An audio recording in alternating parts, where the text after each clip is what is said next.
Hello, YouTube. This is an alcohol review of Elijah Craig's Small Batch. Yes, been enjoying it. So let you know exactly how this review is going to go. Now, check my archives. And I found that I have reviewed Elijah Craig Small Batch before, but it's the 12-year that I tried. This is the standard, regular. I'm not sure how long it's been aged. Doesn't really say, but yeah. Now, I've been a fan of Elijah Craig way back when I started this little trip down the whiskey bourbon rabbit hole. And since I haven't had it such a long time, I was curious if it still held up, or did my palate change so much that I could just simply moved on, and this was good at one point in time, but no more.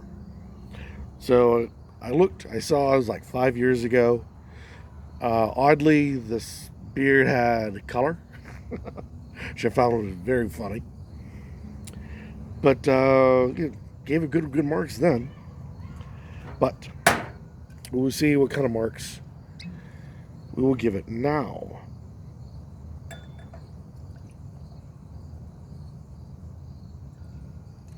It is a nice standard cork with a nice wooden top to it. Good grip on the thing. I do like that. Small batch, 1789. As you can tell, I've been nipping on it. So, yeah. Oh, real quick here before I forget. There's a 94 proof, 47% alcohol by volume. Small batch. Okay. All right. Boom. It is a caramel with a hue of yellow in it and a little bit of red. How curious. It says Kentucky Straight. So I believe they don't add much coloring to it. I was corrected this a while ago about which kinds of bourbon allows caramel coloring to be added. I believe Kentucky Straight, or is it Tennessee Straight? One of the two allows minimal amount, if not both. So the color is true to what you get. You got to be careful about that. Like when it comes to the whiskeys, due to laws and regulations, sometimes they can pour as much coloring as they want to in it. All right, so give it a swirl. It is thick, stays up there, very fine tearing. That's about all you get. Very slow. Whew. Nose is slightly fidgety today, and with that, you get this waft of the ethanol, that burn right there.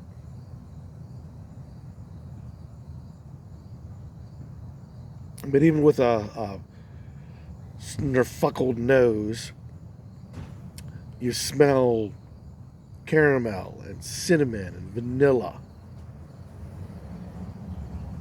All those good things you expect out of a nice whiskey and a nice bourbon.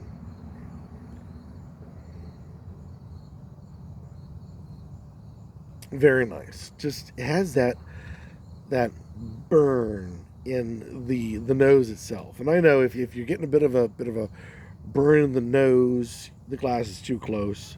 But still, I find that if you get the burn in the nose, it foretells the burn on the palate. Now, if you're not aware of my channels, I like to explain the simple things that all you kids who've been doing this for a while understand already. But there's many who don't, and no faulting them. But the swirl is to help bring much more the odor up through the Glencairn glass, so it funnels so you get more of a punch in the nose, helping you understand the flavor better. The swirl also gives you a prediction of the taste. And when it's swirled, and I can still see it's thick on the side, it presumes that it will have a lot of sugar residuals, meaning it's a thicker on the palate solution as well as a sweeter solution. Does not always work that way, but according to the glass, we are predicting long hang times of flavor. Hang time is when you taste and when you get done with that sip, how long it lasts on the palate, and that's a judgment call, to be honest. It predicts to be sweeter, thicker, long hang time. So it's going to be a heavy on the palate. So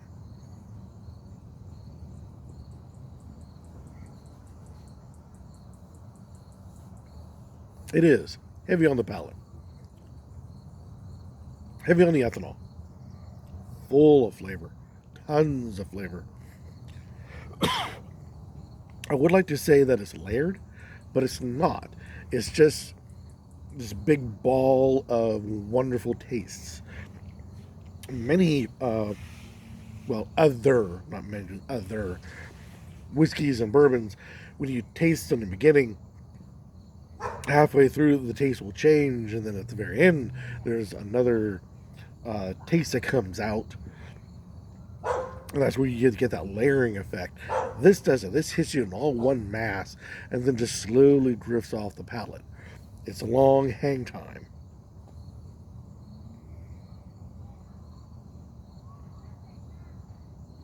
And then it's just a matter of trying to figure out, what did you just sip? The ethanol bitterness stays tried and true with all the other good flavors. But like I said, you get vanilla and everything that you get in the nose, you get on the palate. Delicious. And I would say this would probably be much better on ice. I usually take it neat, so I can't. This is the first bottle I've purchased of this stuff in quite a while. So all I can say is, yeah, I guess on ice would be well and good. But you got to be careful if you drop the temperature down, say with ice. One, the water gets a little bit more wiggy, and the cold lowers the edges off of what you're tasting. So 75% of the flavors, it can be lost depending on how cold your whiskey is. This is so many good flavors, so many tasty flavors, that it would be a shame to lose any of them to ice. But unfortunately, it does have a bit of a bite and a bit of a burn, which would be nice to be removed, and that's what the ice will do. So be careful. It'll have to be a judgment call on your part. I said be careful because you don't want to lose too much of one to gain the other. And this is such, I don't want to say fragile flavors because there's so many and they're so upfront and they all want to be noticed. But yeah, it's whether on ice or not, I don't know. Now, what time of year? I always like to give, I think this would be the best time to sip this. This is not a dessert whiskey at all. So obviously, at the end of the meal, this is not, no. But this is definitely a end of day. Because of such long hang time, I would have to call this a bit more of a winter type of bourbon to have. Late fall, early spring, all through winter. It's got the chops to hold up to the cold temperatures. Summertime, on the other hand, no, the hang time is too long.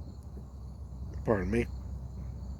And the flavors are too rich for end of the day 110 degrees out there. No, it's too much. It's too heavy. Too much bulk that you don't want to put up with after a hot day. Wintertime, prime. Getting towards winter, fall. Halloween. This would be a great Halloween sipper. If you want to pick a festive time of year.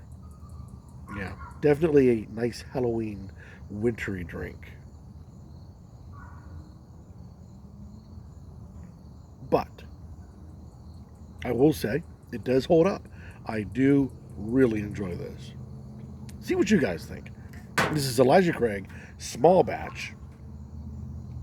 As you can tell, been nipping on it time and time again, enjoying it before the review. But any comments down below about this particular product, we warmly accept it as always. Or better yet, go out, buy it, try it, and do a review telling the rest of us, well, informing the rest of us in the the YouTube spirits community, your thoughts on Elijah Craig, small batch, regular, I guess. It's not the 12-year, but it's the regular one. And let's hear your thoughts. Until next time, keep on drinking.